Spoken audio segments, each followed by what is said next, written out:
All of our theories are wrong. Goodbye.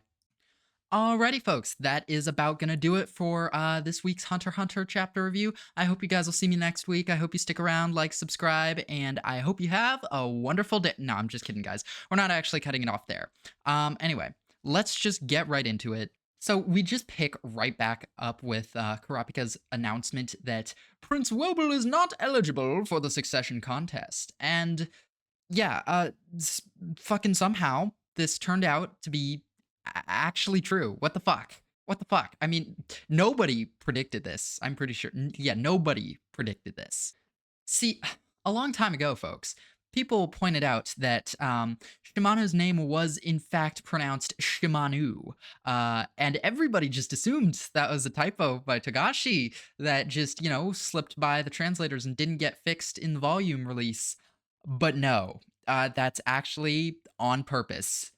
That I cannot fucking believe this. That was completely bonkers. Anyway, okay, so we see Kurapika, Oito, and Wobble go back in time a bit and try to figure out which of the guards are Beyond's cursed children. And they're interested, of course, in figuring out who has specifically cursed Wobble. And then Oito's like, I can do a lie detector test just so everybody's sure about this. And I mean, I don't know why she did that. That feels like playing with fire at this point. But yeah, we get these, delightful panels of Kurapika lie detecting her. But before that, yeah, this whole Shimanu thing, it might not have made sense to a lot of people. But allow me to explain because I think I have a pretty good grasp on it. And as a linguist, well, I'm not a linguist. I mean, I have a casual interest in languages. That's a better way to put it.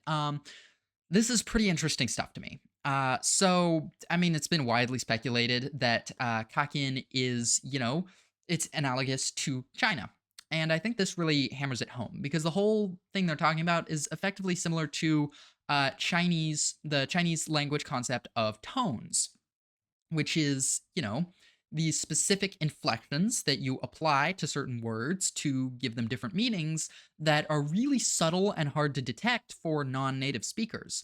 An example that's more common between like English and Japanese is like how a lot of the time Japanese speakers learning English will have trouble pronouncing L sounds, and a lot of the time English speakers learning Japanese will have trouble with long vowels. For anybody who reads One Piece, you'll know that there's a distinction between Kaido, spelled Kaido, and Kaido.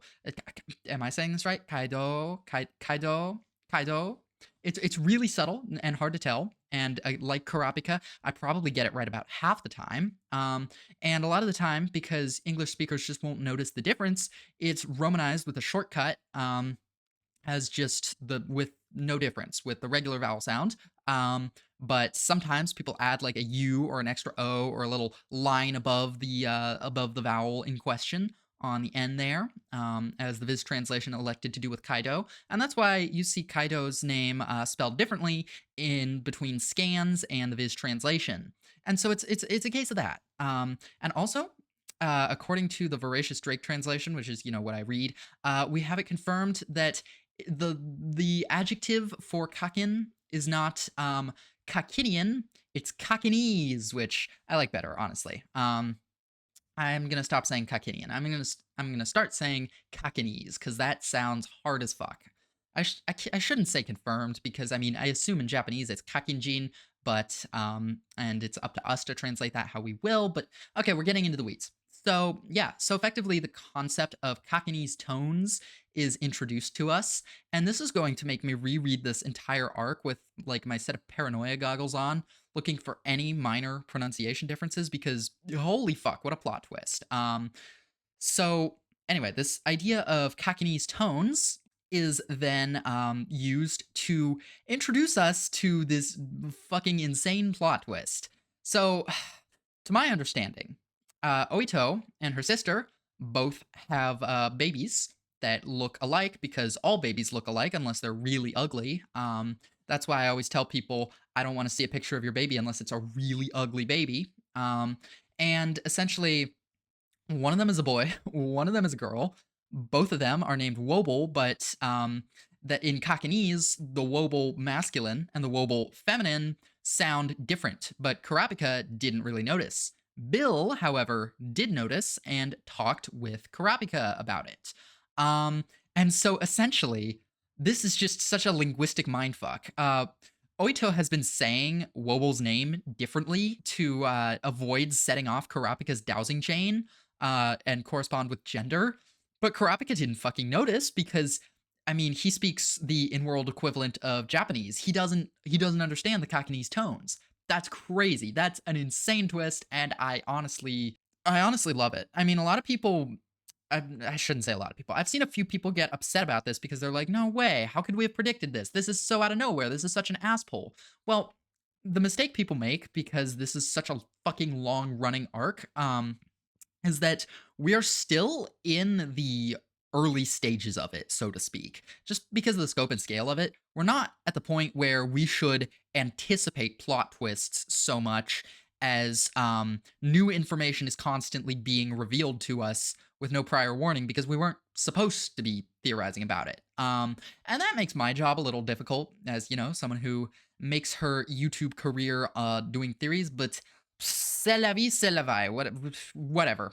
It's still fun. I don't care. Oito has a sister who is caring for the real Wobble. And, I can't just call them boy Wobble and girl Wobble, so I'm going to call them Wobble and Mabble. Mabble is the one aboard because Mabble, man, Wobble, woman. Clear? Clear. Anyway, so Mabble is the one who's on the ship and not actually Nasby's child. Wobble is presumably off on the mainland somewhere, chilling with Oito's sister. And because the babies were swapped halfway through meeting the conditions for the succession contest, neither of them are eligible. So what the fuck? This is such a mindfuck. What do we even do at this point? Does that mean Mapple has Guardian Spirit Beast or not? Does that mean Wobble back on the mainland manifested a Guardian Spirit Beast? Does that mean neither of them did and they're not participants at all? What in the goddamn fuck? I've seen a lot of people saying that Nasabi has to have somehow, or for some reason, Wobble has to be on the ship anyway, like the real Wobble, because otherwise the succession contest wouldn't work. But I disagree, because the succession contest, again, it's predicated on voluntary participation, and Wobble and Mabble elected not to participate and did not meet the conditions, but that wouldn't shut down the whole contest.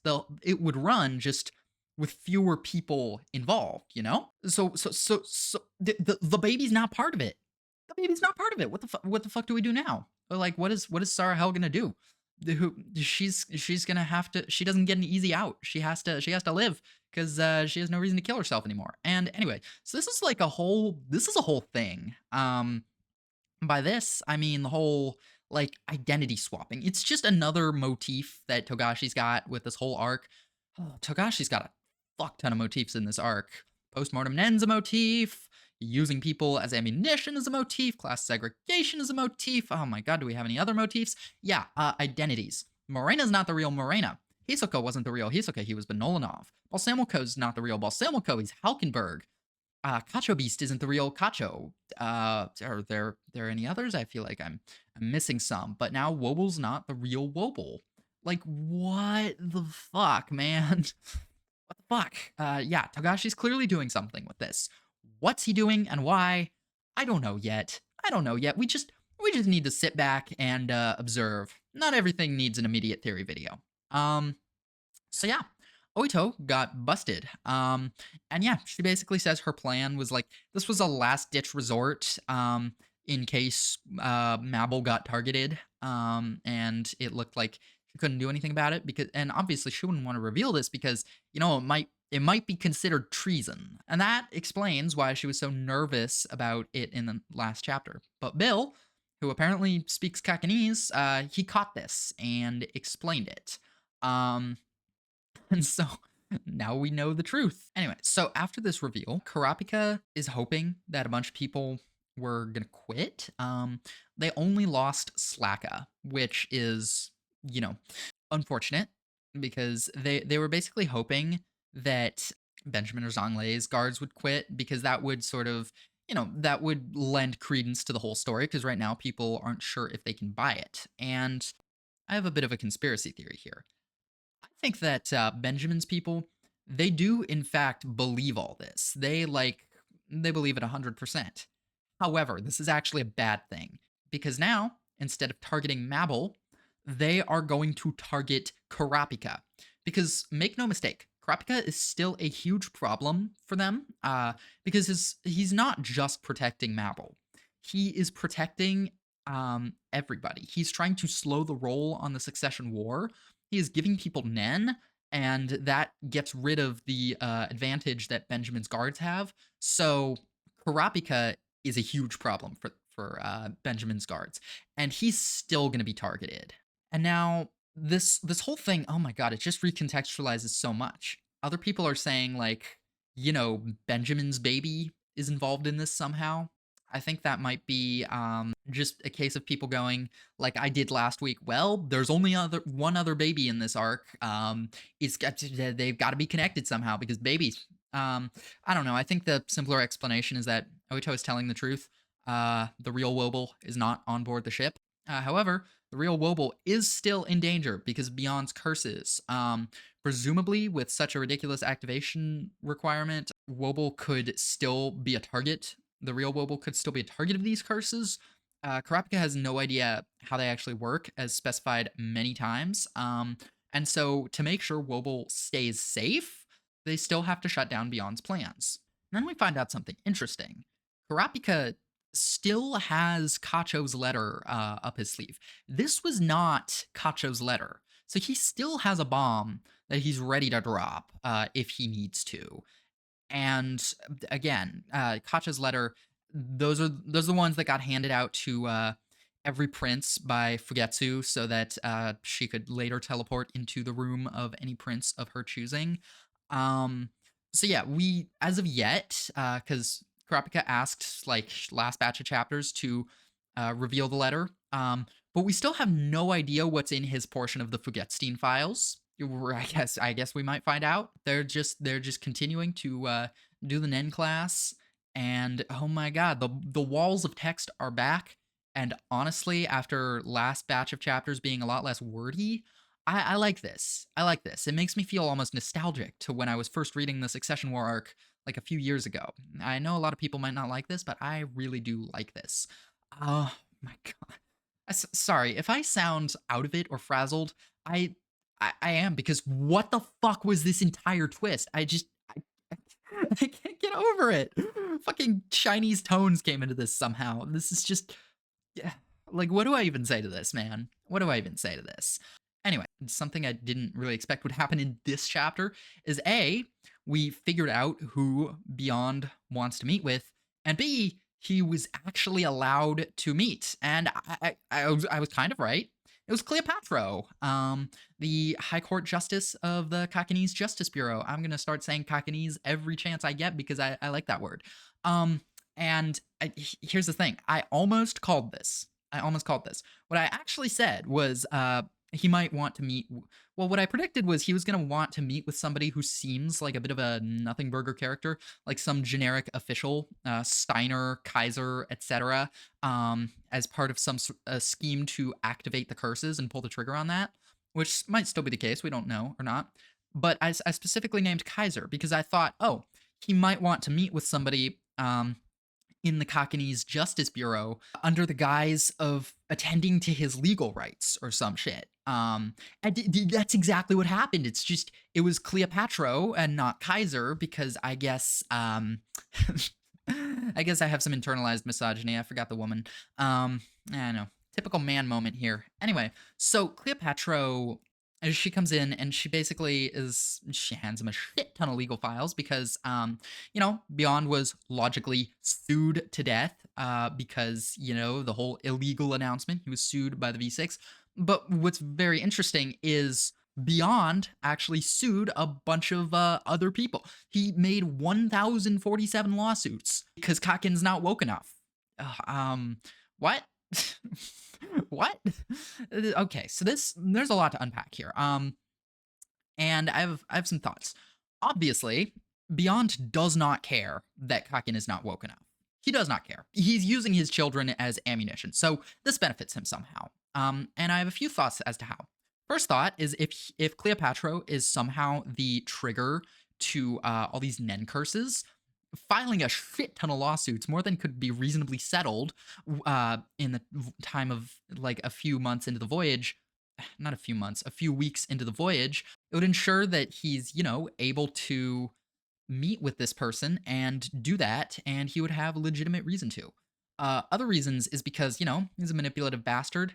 I think Beyond might be planning for the downfall of the Kakin Empire. Because Beyond, the thing about him is he sees the big picture that other people just don't. I think he knows, for some reason or another, that the Kakin Empire is on the brink of collapse, and it is. The common people might rebel. Morena's gonna burn down everything. A mafia war could remove the whole criminal empire that underpins the royal family's rule. The succession contest could go off the rails. Kakin is really risking it all here and might collapse. Um, and Beyond wants to be ready for that. And so if the Kakin royal family stays in power and somebody wins the succession war, obviously he's in bed with the royals. He retains control of the situation.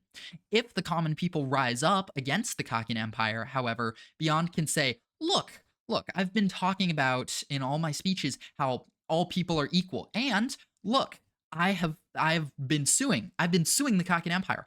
I have a track record of standing up for human rights. So therefore, you can trust me. And it goes back to what I said in this video. I didn't expect it to pay off so quickly, but like Beyond is adopting progressivism as a costume in order to get more bodies to throw at the Dark Continent, because that's all he cares about, truly. Also, I want to note at the start of the voyage, Sokka was like, "Dang, we kind of got too many Zodiacs guarding Beyond. Surely 3 is overkill." And now he's not here. Yeah, that's not great. That's not great because now it's just Kanzai and Sayu, and we know Sayu's a traitor. Yeah, okay. So also in this discussion between Cleopatra and Beyond, there's some very interesting stuff that I appreciate by Togashi. See, Beyond is basically talking about how the people and royalty, the law doesn't apply to them equally. Um, and because neither is like fully defined in the law, and citizens are not defined as royalty. And Cleopatra's like, actually, yes, the laws do apply to citizens and royalty equally. And it's like it defeats her own argument here, because she's trying to say that they're recognized as the same under the law, but still categorizes them differently in her response to Beyond. This is something that Voracious Drake pointed out in his translation of the chapter. Always a banger, that one. Personally, that's the translation that I recommend reading. Huge shout out to Voracious Drake on Reddit. I tend to prefer his work over the official. Something else I want to note is that Beyond says, is, "I know it's difficult to cherry pick only the good parts of dictatorship and democracy." And this makes it sound like, he's talking about political deliberations and how the country could be improved. However, I think this has double meaning. He's talking about for his own purposes. Like, dictatorship and democracy, they both have advantages when it comes to how he can use the Kakin Empire once he gets control of it. And they both have disadvantages for his purposes. And so it's just, everything this guy says is like a facade, and there's always some double meaning to it, and just like, oh, this fucking guy. He's a little schemer. Anyway, we know all that. I also think it's really funny that the way Kanzai and Sayu are just kind of bullying him as he's reading these court documents. Kanzai is like, "There's no way you read it that fast."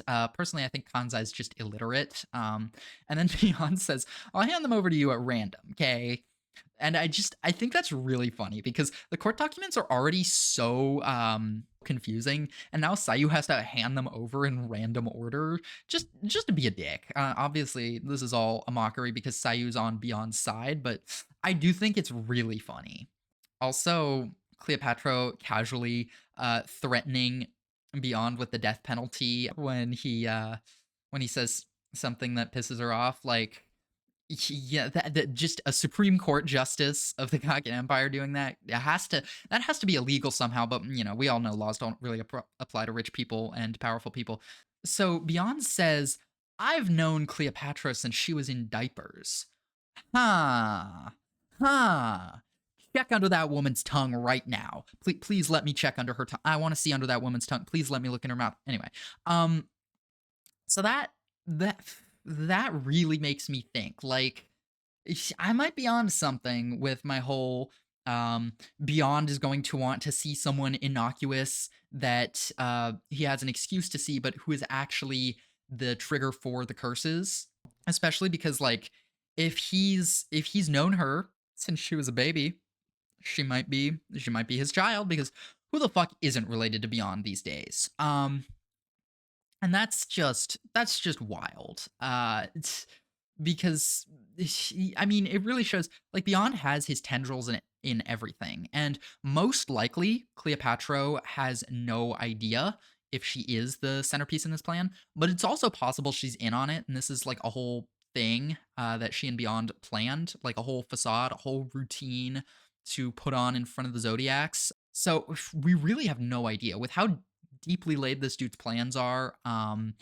It could mean anything. Oh my god, dude, just what a mind fuck of a chapter, and none of this is what I expected. Also, something else I wanted to mention is there's something going on with Kaiser and Cleopatra. Maybe, probably, because you see, I mean, obviously they're named after Caesar and Cleopatra, who were famous doomed het slop lovers from back in the day.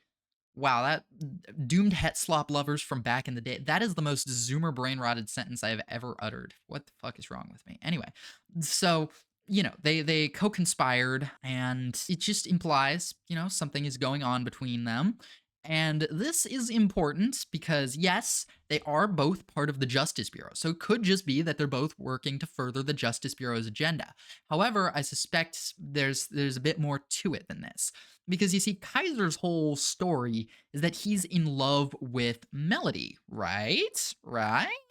Um, but being named after the guy who was famously in love with Cleopatra, and then we've got Cleopatra here, implies that his true feelings lie elsewhere. And so all that stuff he's saying to Melody really is a lie. Personally, until this was pointed out to me, I was a fan of the theory that Kaiser is being honest this whole time and his heart is just like that because he has a pacemaker. But now I'm starting to doubt it. It's also possible I'm not particularly familiar with the story of Caesar and Cleopatra. Um, it's possible that she manipulated Caesar, and in this case, that would mean that Cleopatra is the person who is manipulating Kaiser with Nen.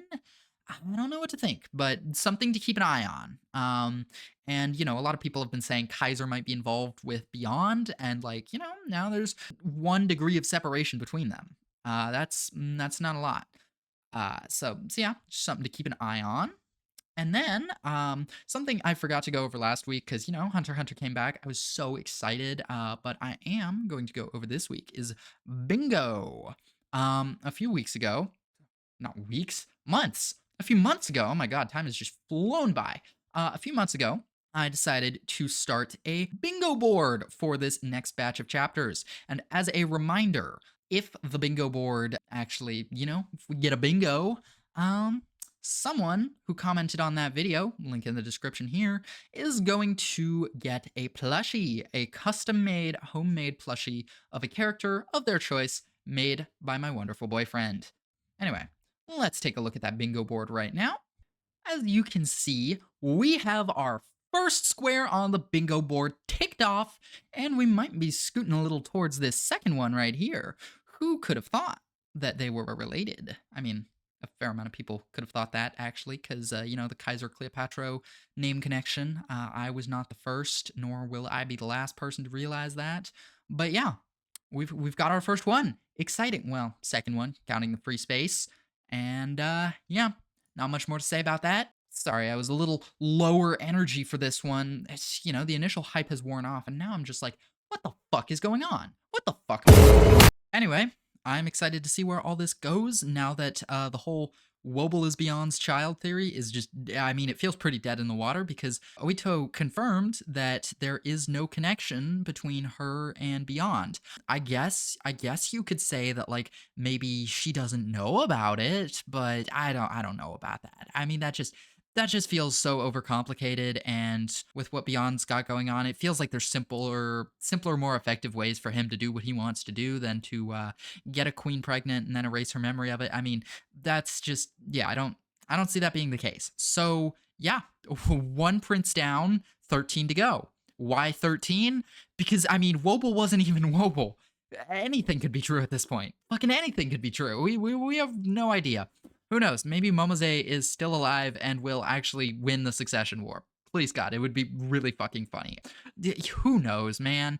All that being said, I've been CJ from Suck War Central. I had a great time this week, and next week I will be a lot more full of energy than I was this week and have even more things to say about the chapter because my clinical placement will be over, and oh, it's been tiring. But it's almost done, guys. It's almost done.